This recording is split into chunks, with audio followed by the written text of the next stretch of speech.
If you're buying a home, you need to see this tool. Most buyers, they budget the mortgage and maybe even the down payment, but then they get blindsided by all the hidden costs after they move in. And it's really why I built this tool, just to show you all the costs associated to home ownership and just making it easy for you to calculate for yourself, which is always the hard part, right? And so first I'm going to show you the cost of purchasing a home in this tab here.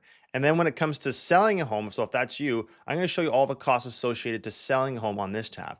And then the last tab, which as promised, is going over the cost summary of owning a home. So all these items here we're going to be filling out together. And just to do all this, I found this house here that's quite similar to mine, so it's going to be easy to break down the numbers when it comes to just the buying it, the selling it, and just home ownership. And that's what I would just encourage you to do here, is just load up the tool. I have the link in the description here, so go check that out, and then plug in your own numbers as we go along here. So here we are, back to the calculator here, starting off with the buying tab. So this is for you who are thinking about buying. And then again, like I mentioned, we're going to be going over the sell tab, the own tab, breaking it all down. So what I'm going to be doing here is going back and forth between the MLS listing here or the realtor.ca listing just to figure out everything. So let's just say you were to go and buy this house here, right? It's listed at $1,099,000. Let's just say you get it for, oh, too many, messed that up already. $1,075,000, right? So we're gonna put that down. Now this is the deposit plus the down payment. So that's gonna be a little bit different, but it's the total amount that you can be putting down on the property. And so let's just put $100,000, which is 10% down. Now, this next one is going to be first time home buyer or new construction. So if it's new construction, just click that box. It's literally going to spit out, extra GST here. Now, if there's any GST reductions or credits that you have available, I know the government here has been putting out some stuff around that. So go look into that if you need that. But literally, it's just a new construction, so you can add that to the fee here. But if you're not, all good. So this one's not. And then if you're a first time home buyer, obviously there's some exemptions here. Now, basically, as of right now, this recording of this video, there's a partial exemption from 835 to 860, but anything below 835, essentially you get exempt from paying the transfer tax, which right now here you can see here it calculates it for us, $19,500. And literally it's above the purchase price, or above the threshold, sorry, that they have set. So it's not going to matter. But let's just say it was below, then it would deduct this from there. So now comes the home inspection, which I always recommend. And on a house of this size, from what I've experienced, it's going to be around the 700 to 750 mark. So you can literally just put the slide wherever you want. Obviously, the bigger the house, it's going to be the bigger the expense, because there's just more things to inspect. Now, the appraisal fee is the next one here. Now, a lot of times lenders will cover this cost, but I put it in here because sometimes they just don't, and there's an extra fee that you have to go with. So for this case, let's just say we're going with the lender here, so we don't have to pay. Lawyers and notary fee. Now, again, this one varies depending if you're going with a lawyer, going with a notary, depending on their fees. But what I've found is that typically, from what I've seen from my clients do, is around the $1,250 mark. Now, again, it's a slider here, so feel free to do whatever you want. Now, the next one is the property tax and utility adjustments. So to understand this one, you buy a property. Now, that homeowner has paid tax, or the property taxes, for that year already. And let's say you buy it in the middle of the year, and the property taxes is $4,000, which I think this is what this property would be, because it's similar to mine. Then you would have to pay half the bill. And same with, utilities. Well, not utilities, but there's going to be things that you're going to have to be paying for, especially when it comes to, like, let's just say strata property. Then there's going to be some sort of utility adjustment because they've paid that maintenance bill already for the month. You move in the middle of the month, well, they're going to be paying half. So in this case, we're just going to be easy figuring. Like, we're just going to say it's $2,000. So you're buying the house in the middle of the adjustment year for the property taxes. And so that's what that is about. Now, the utility setup, I put this in here because sometimes when you're setting up the internet, you're setting up whatever, there's going to be bills associated to it. I'm just going to say there's not in my case, but just keep in mind that you could be. Moving costs is obviously there as well. Now, this is going to be really dictated on if you have a lot of friends or family, or if you just want to get a moving company. So that's going to vary. But in this case, I'm just going to say nothing. And then the CMHC premium override. So basically, if you don't have more than 20% down, CMHC is going to charge you basically amount on top of your mortgage, basically ensuring that this is basically some insurance that's happening here. So the best thing would be just to talk to your private lender, but obviously in this calculator here, it factors it in here. So it's something that you don't have to pay up front, but it gets factored into your mortgage. And so just got to keep that in mind. And so as you can see here, pretty simple. We've gone through the whole entire list here. And as you can see, the purchase price, down payment, CMHC, inspection fee, lawyer fee, property taxes, utility moving costs. So right now, if you're gonna be paying 100 grand down, you're gonna have to come up with that amount of money as of, if you were to purchase this property. Now, obviously you're paying a little bit extra because of CMHC. So that's the actual cost you're paying. But then that's not even true because, you're mortgaging that premium, that CMHC premium. So it's going to be even more than that. So just keep that in mind. Now, the next tab I wanted to talk about is the sell tab. Now, this is if you were to sell this property. Say you own this property, you're going to be selling it. So let's run the numbers on that. So we're going to use the exact same sale price, saying if you were to sell this property at this amount. Now, this is where it comes into commission structure.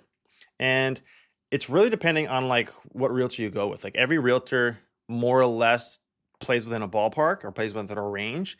So what we're going to do here is put in kind of the average range here that I see out there is 7% and 3%. So as you can see, it calculates it right away here. And then again, when you go and sell the property, you're going to need a lawyer involved. So kind of the same thing. We're going to put in $1,250 just so that, again, put your own number in there, figure it out. Go talk to your, your current lawyer or whoever you use and just get their fees and see what they are. Now, when it comes to mortgage discharge and penalties, you have a mortgage that has a term of 5 years and you got 2 years left and you're selling your property, well, there's going to be some charges associated to that. So the best thing is just go talk to your lender. The next one is this pre-list prep, which is repairs, staging, upgrades. You may have a conversation with your realtor and saying, hey, you know what? You want you to paint the outside. I want you to fix what's broken. There's going to be some costs associated to that. So that's why I put that one there. So I'm going to put nothing there.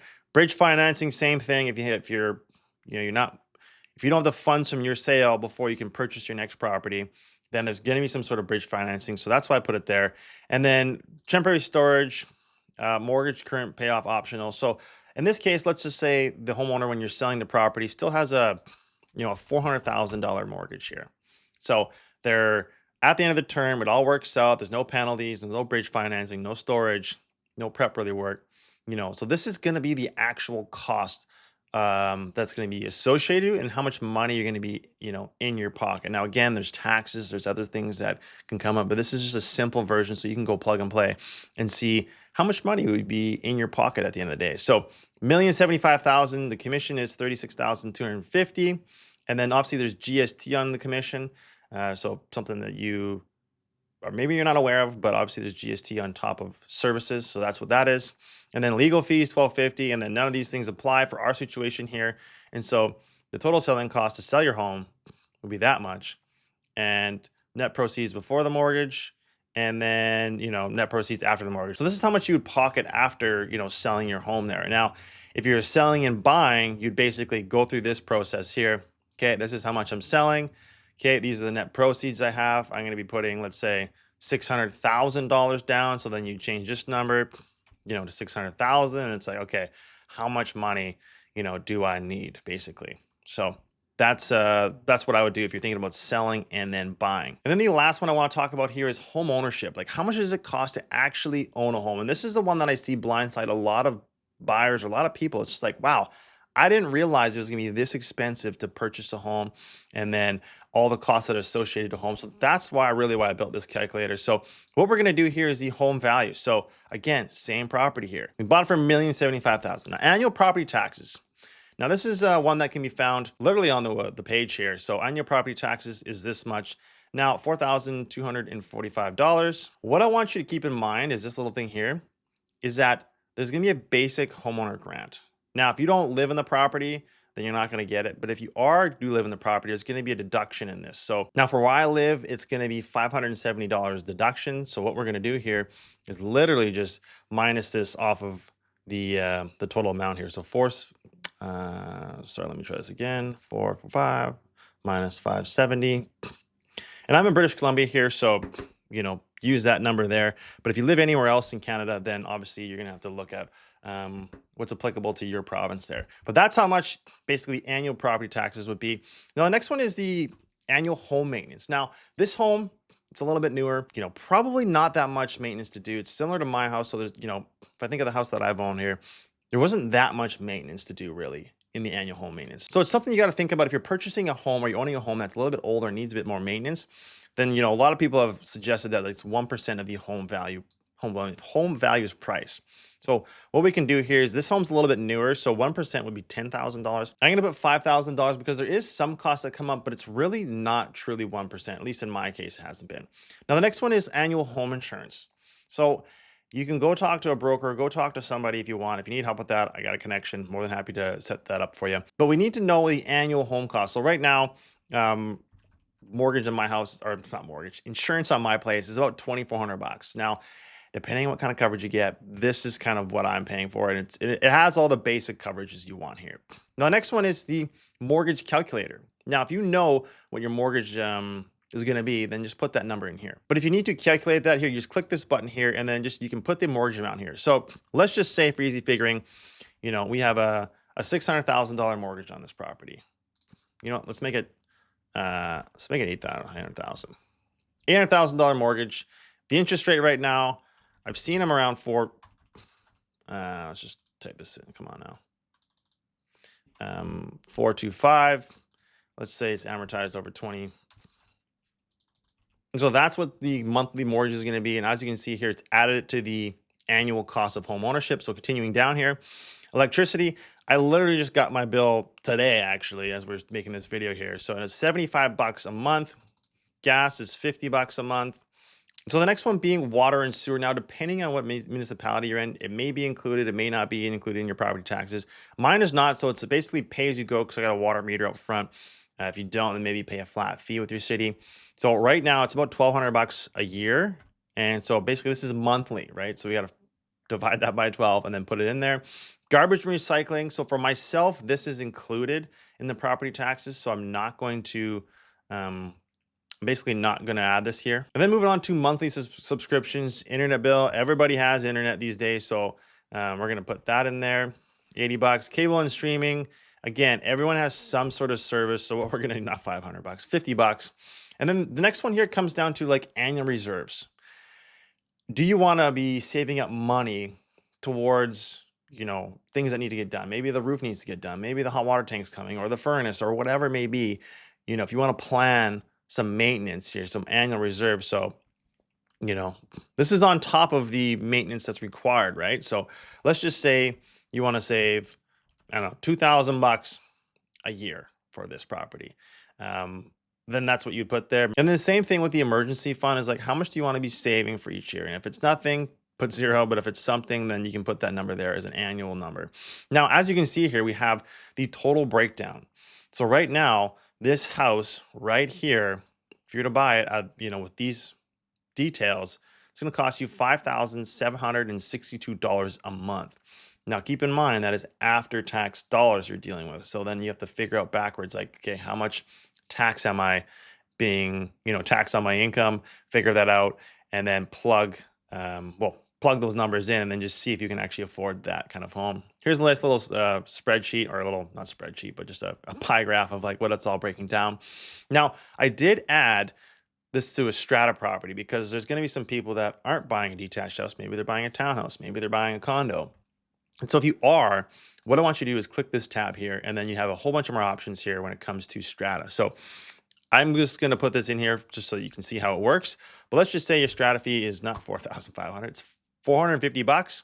And this includes building maintenance, electricity, gas, right? A lot of times it includes, well, I shouldn't say a lot of times, but you just want to check your strata corporation or the place you're looking into, what's all included, and then essentially put that in there. Now, the next one is annual special levies. Now, a lot of times when you look at a property you're going to buy, or a strata property for that matter, you're going to be looking at the depreciation report. You're going to be looking at the strata meeting minutes to figure out what kind of costs are coming up. So what you could do is figure out, hey, okay, they've talked about replacing, all the balcony railings because they're rotten.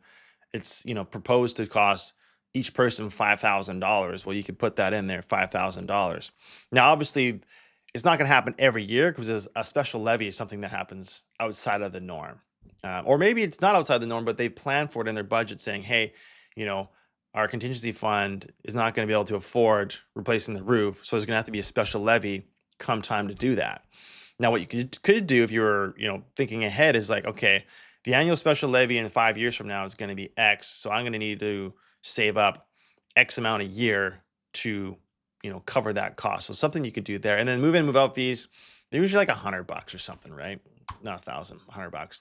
And so if you were to move up here, as you can see here, home maintenance is moved to 0, electricity 0, gas 0, and then basically the strata fees here get added instead of the other fees. So then you can see here, hey, it's going to cost me $6,067 to basically own this. Now, obviously, if you're buying a condo, well, depending on where you're buying a condo, it could be that price, but it could be less. So you have to adjust it as necessary. And so there you have it, quick and fast. If you have to go back and watch this again, go do that depending on what section you're doing. So simply put, if you're buying, just use the buy tab and then, fill that information into the own tab so you can figure out how much, this property that you're buying is going to cost. Now, if you're selling and buying, then what I would do is just go use the sell tab first, figure out that information, and then go to the buy tab, depending on what you're trying to buy, fill that out. And then again, at the very end there, when the property that you're trying to buy is go to the own tab and then figure out how much that property you're thinking of buying is going to cost you, and just making sure that you can actually afford it and you understand all the costs associated to buying, to selling, because that's the last thing you want to do, or last thing I want for you is to be misinformed or underinformed and then go do something and then you're like, wow, okay, this isn't what I wanted. This was what I expected at all. So that's why I built this tool. And if you have any comments or questions or whatever, because this video went quite fast, just put them in the comments. Let me know. I'm happy to, revise this thing or make it better or answer any questions you have. So now that you know what it costs to purchase a home, to sell a home, and really what it costs to just own a home in general, is I want to walk you through exactly what to do before and after you move into that new home of yours, so you can just avoid those costly mistakes from day one. And so go click that video right here as I literally walk you around my own personal house, showing you the things you need to know about or be aware of when moving into that new home of yours. But as always, I appreciate you sticking around with me, and I'll see you in the next one.